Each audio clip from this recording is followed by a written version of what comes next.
Welcome viewers to my exploration of the Lombrum Point area in Manus Province, Papua New Guinea. A household word is Manus Island for the Australian facility there, but I'd like to show you just how fascinating and dripping with history the area is if people would only give it a go. This is Los Negros Island, the right half of the map. There you see Lombrum Point, the heart of the naval base. Notice how it actually isn't on Manus Island, which is to the left. Here is the famous Manus Island Regional Processing Centre, where Australia keeps those who tried to come in by organised illegal methods. If you came to this video hoping to see that, you've lucked out. The brave Aussie, New Zealand and New Guinea workers were kind to me, and I will not sell them out for the sake of some likes. Notice how clearly it isn't on Manus Island, by the way. Now, as you enter the naval base, the decrepitude of it strikes you, the quiet languor of it, the relics from World War II, like these steps from nowhere to nowhere, left from the American base and the later Australian one, or a swimming pool that no one can remember what decade it last had water in it that wasn't rainwater. This is the amazing forested slope that overlooks that Australian facility, which I'm carefully keeping the camera pointed away from, with obviously a banana plantation in it. This slope was the scene of some vicious World War II fighting, as the Japanese tried to make use of that tangled jungle that is so characteristic of Manus Province, and which is being cut down. You can hear it being cut down at all times while you're there, like that gentleman with the machete there. It's frightening to think what it must look like only several years later. They habitually carry machetes. These women started walking towards me in my first week, and I was frightened. Carrying machetes, you can see them glinting. I did what you see. I jumped on the nearest minibus and cowered in there, but then I learned it is absolutely normal to carry machetes around. Yes. Now, let's have a look at the Bibi Progress, which temporarily became the biggest building in the province. There's more of that tangled jungle that characterises Manus. You just cannot get enough of it. If you disappeared 5 feet into that tree line, you'd be a fugitive for as long as you wanted to be. Now, there's where the Bibi was run aground. In doing so, it became the only place in the whole province with elevators, carpet, and so far as I can tell, bins. Across the bay you can see the so-called MacArthur house, which is completely false. He never went anywhere near it. There is a shipwreck. Let's have a look a bit closer to it. I'm not going to tell you what they told me about it, because everything they ever told me was complete bollocks. But that, just visible through there, that blue and white mass, that one, that is the Bibi Progress, a British floating hotel which provided accommodation for some of the hundreds of workers in one of Australia's biggest civilian deployments outside of wartime. A local family going about their coconut harvesting business, trying to cope with something they couldn't possibly ever get blasé about. That would be it there, the Bibi Progress, home to hundreds of people for 2 years. They just couldn't get their heads around this thing. That's the dock as I photographed it before the Bibi. That's it with the Bibi. Yeah, let's do that again. And you've got to see how developed that area got day by day. With, you can see it there, more shipping containers moving in. Another wrecked ship. If you stare really hard, you'll see landing craft out there. But I want to take you for a walk through the shoreline that you see out there. But first, I am indebted to one of the workers for giving me this eerie film of a medical tent blowing around in extreme wind. Extreme wind is not windy. But, wow. Just the thought that that was a medical tent set up after the riots and left forgotten because nobody could dismantle it.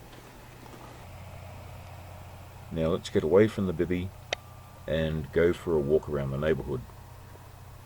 When I first did, You can see there's a trampled World War II Nissen hut there, barely visible, all those rusting girders. And that is the way up that forested slope we were looking at before. I found this World War II anti-aircraft gun, a 40mm Bofors, stamped Lithgow, New South Wales, 1944. Try as I might, I couldn't get anyone to give a toss. Now let's walk away from the bivvy, across water that thankfully wasn't in this condition on the day I did it, and go for a stroll, forgetting all about the crocodiles. It's the red line you see there with the red arrow pointing to it. You have to walk, make sure you bring boots, not runners. You have to walk over this sort of terrain. Hardened old mangrove roots. One of the rainiest places you'll ever go in your life. It rains 3 to 5 times a day during the rainy season. Now and then you have to do what I'm doing here. Just cringe and cower under what cover you can get. It doesn't look like intense rain, but by the time your clothes are already soaked in sweat, it chills you to the bone.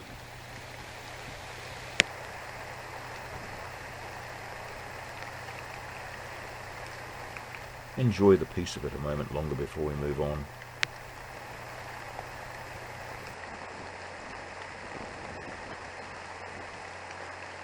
Weird and wonderful things abound unexpectedly, and it looks like the aesthetics were done by someone Japanese.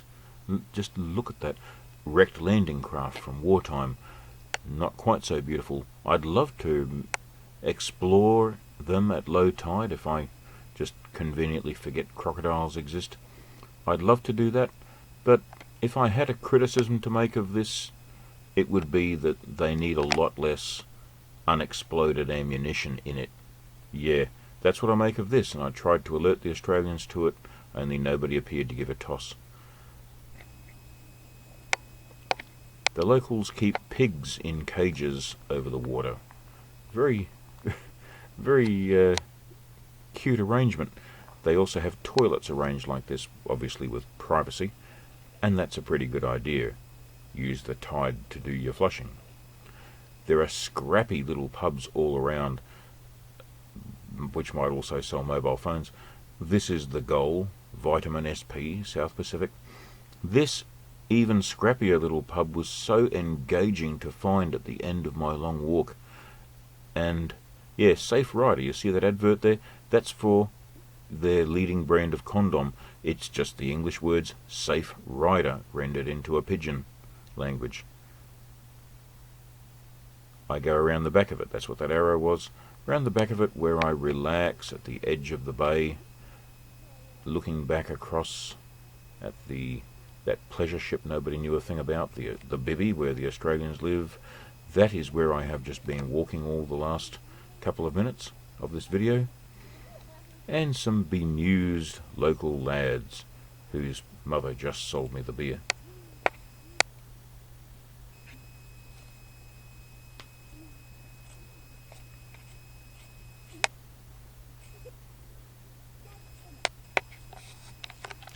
It's that sort of tropical idyll you expected to get from an island. There's that ship, still don't know a thing about it. This was a patch of jungle I enjoyed walking through, swampy as it was. Look at the green snail around my neck, symbol of Manus Island. And I believe this section was already chopped down by the time I left a short time later. The machete men moved in for vengeance. But they didn't get these engaging little weeds that abound everywhere, and which close themselves defensively when you touch them. Yeah, you see how brown it goes after my foot has touched it? They will open themselves up again 2 or 3 minutes later, but I could just mess with them all day.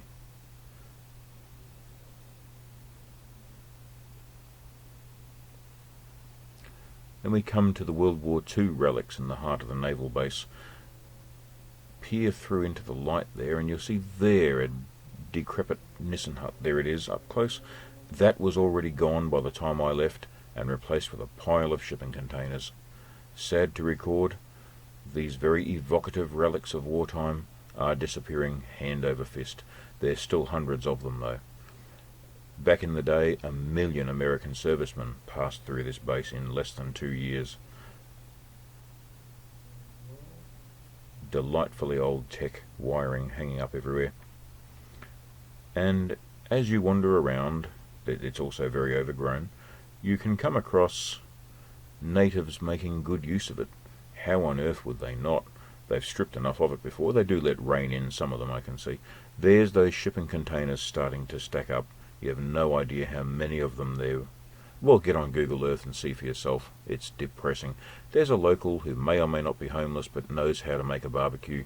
There's a crazy old tech fueling stop. That is an active facility of the PNG Navy, right on the corner of the peninsula where you saw the red dot on the map. There's half their Navy, 3 ex-Australian patrol boats.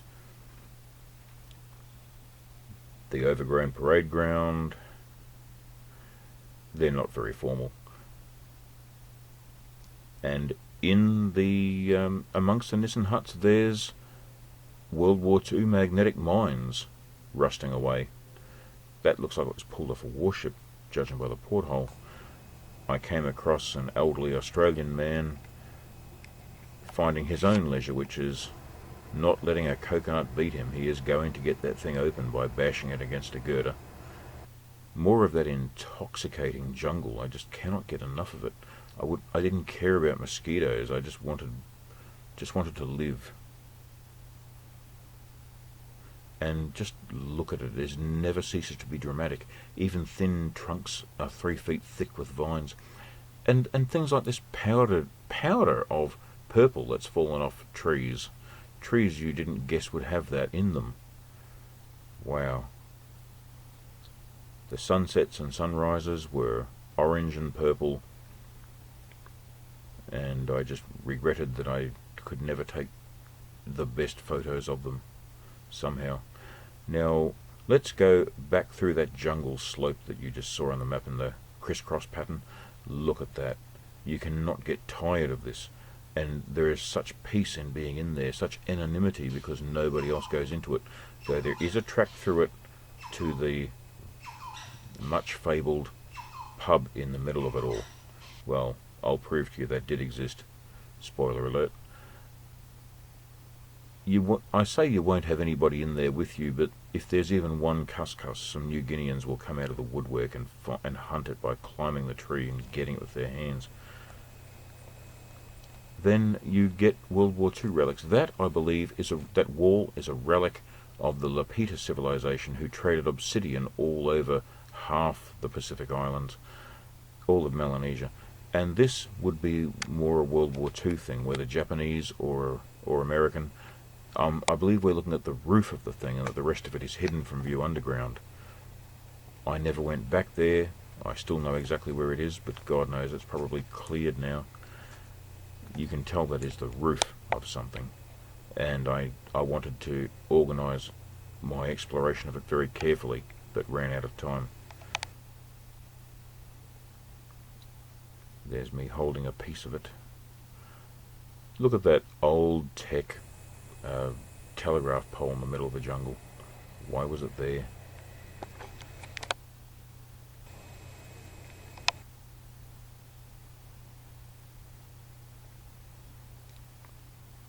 Well, there really did turn out to be a pub in the middle of all this. And here is the pot of amber at the end of the rainbow. Look at those empties.